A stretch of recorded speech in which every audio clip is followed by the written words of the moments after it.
ఏది j less than n minus I minus j ఎంత 1 less than n minus I minus n ఎంత 1 5 minus I ఎంత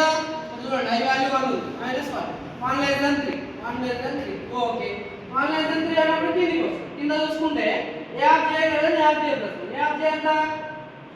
a of j ఎంత a of 1 అంటే j అంటే 1 greater than a of j plus 1 j అంటే 1 plus 1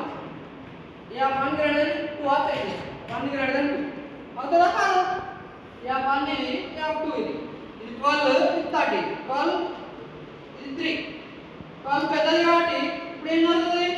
కిందికి వస్తుంది కింద వస్తే స్వాపింగ్ చేస్తుంది ఏం జరుగుతుంది చూడండి temp equal to a of j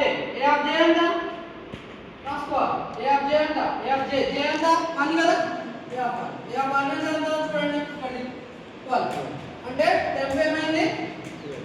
temp is now 12 okay తర్వాత next line a of j equal to a of j అంటే 1 equal to a of j plus 1 a of 2 a of 2 ఎంత ఇది 2 కదా ఇది 2 ఇది 0 ఇది 1 ఇది 2 2 కాబట్టి 3 అయింది a of 2 equal to 3 కాబట్టి a of 1 ఏమైందమ్మా 3 అయింది తర్వాత ఏం జరుగుతుందండి a of j plus 1 a of j plus 1 j అంటే ఎంత 1 plus 1 అంటే 2 a of 2 equal to temp లో ఎంత ఉంది చూడండి temp లో ఎంత ఉంది 12 దట్ ఈస్ 12 అంటే a of 1 లోకి 3 వచ్చింది a of 2 లోకి 12 వచ్చింది అదే కదా నేను చెప్పింది ఇక్కడది 3 అయింది ఇక్కడ ఏమవుతుంది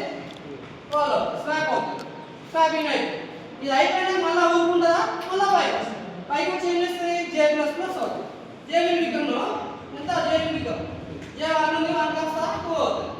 2 అవుతుంది కింద మళ్ళీ ఈ కండిషన్ చెక్ చేసుకోవాలి మళ్ళీ j అంటే 2 less than n minus I minus 1 less than n అంటే 5 I మైనస్ అంటే I అంటే 1 మైనస్ 1 1 మైనస్ 1 0 లెస్ దెన్ చూడండి 5 మైనస్ 1 4 4 మైనస్ 1 3 చూసుకోండి 3 అంటే 2 less than 3 2 less than 3 okay కదా లెస్ దెన్ 3 ఓకే కాబట్టి కిందికి వస్తే ఏముందండి a of j greater than a of j plus a of j ఎంత a of j ఎంత sorry 2 greater than a of j plus 1 j plus 1 అంటే 3 అంతే a of 2 greater than a of 3 check చేసుకోవాలి ఇది 0 ఇది 1 ఇది 2 ఇది 3 ఏంటి a of j ఎంత a of j a of 2 ఇది a of 2 ఇది a of 3 a of 2 greater than a of 3 2 greater than 3 a of 2 ఎంత 12 greater than 9 9 కదా పెద్దదే కదా అన్నప్పుడు ఏమవుతుంది స్వాపింగ్ అవుతుంది ఎట్లా అయితే ఇక్కడ రాసి చూపించాను అలా జరుగుతుంది జరిగినప్పుడు ఏమవుతుంది ఇక్కడ ఉన్నది అక్కడ ఉన్నది ఇక్కడికి వెళ్ళిపోతుంది అంటే మనకి ఏమవుతుంది ఇక్కడ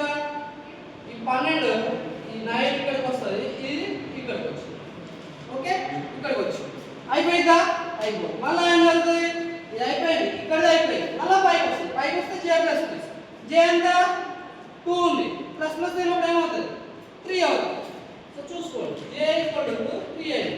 మళ్ళీ కండిషన్ చెక్ చేసుకోవాలి j ఎంత 3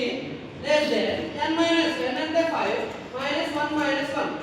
I అనేది 1 కదా అప్పుడు చూడండి I ఈక్వల్ 1 రాస్తాను 5 మైనస్ 1 అంటే 4 4 మైనస్ 1 అంటే 3 3 లెస్ దెన్ 3 కాదు కాబట్టి ఏమవుతుంది ఫెయిల్ అయిపోయింది కాబట్టి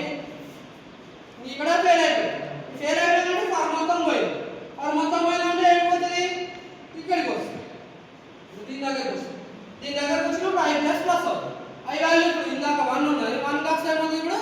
2 అవుతుంది సో మళ్ళీ ఒకసారి ఇంటరేషన్ రాసుకోవాలి ఇది అర్థమైంది కదా సో నెక్స్ట్ ఇంటరేషన్ I వాల్యూ 2 తీసుకోవాలి అట్లా మనం అన్ని రాస్తే మీకు ఈ ప్రోగ్రామ్ మొత్తం చెప్పినట్టు I వాల్యూ ఎంత ఇప్పుడు 2 ఓకే మళ్ళీ చూసుకోండి I less than n 2 less than n 2 less than 5 2 less than 5 okay I value 2 అయింది okay I less than n అంటే చెక్ చేసుకోండి ఓకే అయినప్పుడు ఏమొస్తాం మళ్ళీ అలాగే నీకు వచ్చి j మళ్ళీ స్టార్టింగ్ j ఎంత 0